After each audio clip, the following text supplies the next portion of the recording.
The following presentation is brought to you by the Education Fund of the League of Women Voters, Minnesota.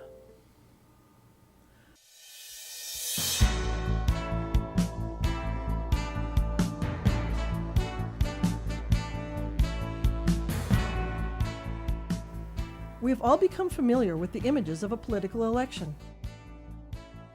And with the advancements in technology, it sometimes seems like we hear who the projected winners are before the polls close.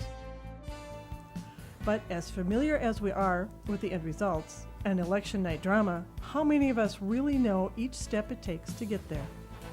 Our own state of Minnesota is one of the best when it comes to voter turnout. 78% of all eligible Minnesota voters cast their ballot in the last presidential election, and 14% voted in the 2006 primary. And in 2008, a record-smashing 10% of Minnesota voters attended party caucus meetings. Let's start at the beginning, traveling on the road to Election Day. There are 5 steps along the way. Attend your caucus meeting.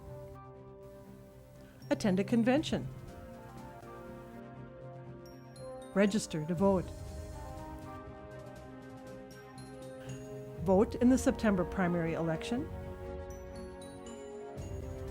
And vote in the November general election. We'll begin our journey with the major party caucuses. What is a caucus? A caucus is a group meeting held by a political party in neighborhoods or precincts throughout the state. Why should you care about a caucus if only 10% of people are involved? You should care and attend a caucus because this is how party candidates are chosen.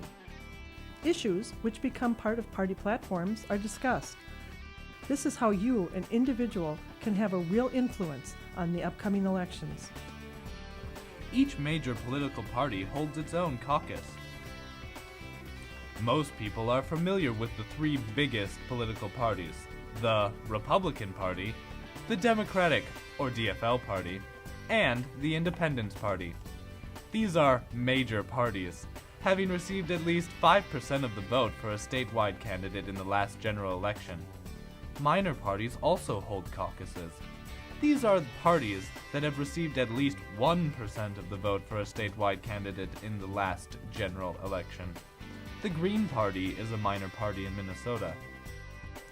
Major and minor parties can share in the money available from the state election fund to help finance their candidates' campaigns. A basic goal of a caucus is to get party members together in small groups to vote on what they think their party should do about specific issues. This is called a platform.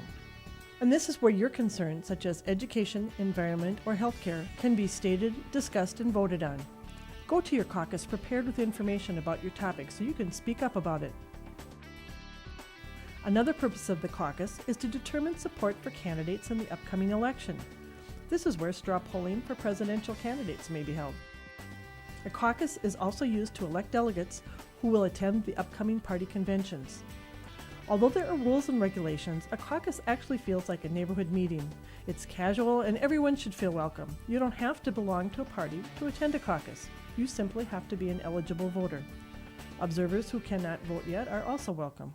As we said earlier, even with the record turnout of 2008, only 10% of eligible voters actually participated in the caucuses. So think of the impact you could make if you get involved at this initial step on the road to Election Day.